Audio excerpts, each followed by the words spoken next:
Labdien! Šis ir ziņojums ikvienai Latvijas institūcijai un katram Covid ārprāta politikas pakalpiņam, kas piedalījās noziegumā pret manu ģimeni.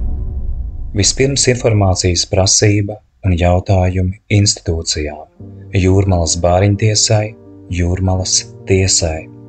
Vēlos saņemt precīzu atbildi pēc būtības. Kur dzīvo mani bērni?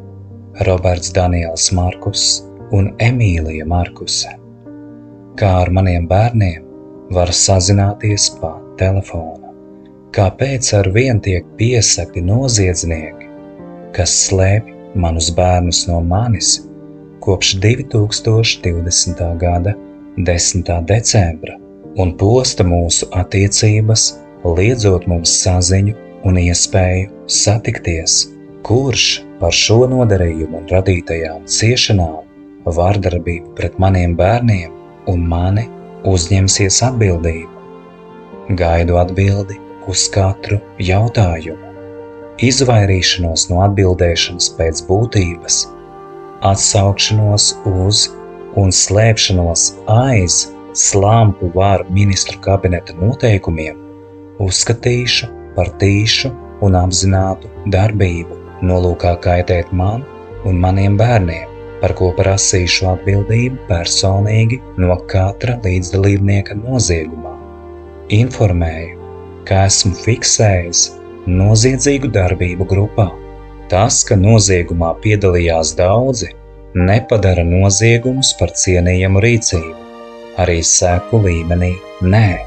Informēju, es, Mareks Markus, meklēju tikai savus bērnus, un es neklanīšos noziedznieku priekšā un nepildīšu nevienu noziedzīgu pavēli pret sevi un saviem bērniem, lai kuras sistēmas un institūcijas ražojuma tās būtu. Ceru, tas ir saprotams. Aicinu jūs nepiedalīties noziegumā pret mani un maniem bērniem un palīdzēt atmaskot tos, kas uzpurņu sektas visapļautības periodā īstenoja savu necilvēcību un patvaļu. Noziegumi tiek un tiks atmaskoti, un vainīgie tiks saukti ik viens personīgi pie visas atbildības par nodarīto pret manu ģimeni. Meli, safabricēta lieta un Covid sektas elles politika man nav un nekad nebūs saistoša. Esiet informēti, ar kādu tiesu mani tiesājāt un manus bērnus un mani spīdzinājāt, atraujot mūs cita no cita. Ar tādu tiesu tiksiet tiesāti. Piebilde. Atgādinu, ka tas ir apkaunojums, ka mani izraidīja no tiesas zāles 2022. gada februārī, tādēļ, ka nelietoju vergu lupatu uz sejas. Turklāt mani tiesāja gļēvi, sistēmai iztapīgi naudas varai kalpojoši indivīdi, kas bija gatavi savas algas dēļ pildīt jebkādas pavēles. Tas ir apkaunojums. Nevis elpot brīvi ir apkaunojums, bet lietot lupatu uz sejas melu vārdā. Tie, kas mani tiesāja, nav cienīgi izskatīt un tiesāt manas ģimenes lietu, būdami tik zemu krituši. Jūs bijāt ļoti čakli līdzdalībnieki sātaniskas izdzimteņu politikas vārdā manas lietas safabricēšanā.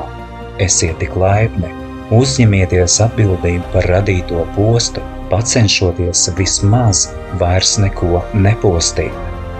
Darbs sistēmā jūs nepadarīs imūnus pret atbildību par nodarītiem noziegumiem pret manu ģimeni. Mani bērni uzzinās patiesību ar vai bez jūsu palīdzības, un tas, ka noziedznieku ir daudz, nenieka nemazina viņu atbildību, un katrs saņems pēc nopelniem. Aiz lupatām nevarēs mūžīgi slēpties. Ceru, ka jūsu vidū ir vismaz kāds godīgs un sirdsapziņas cilvēks, un es zinu, ka ir. Nevienam nav jācieš netaisnības un melu dēļ. Mareks Markus, Emīlijas un Roberta Markusa tētis, 2023. gada 11. martā.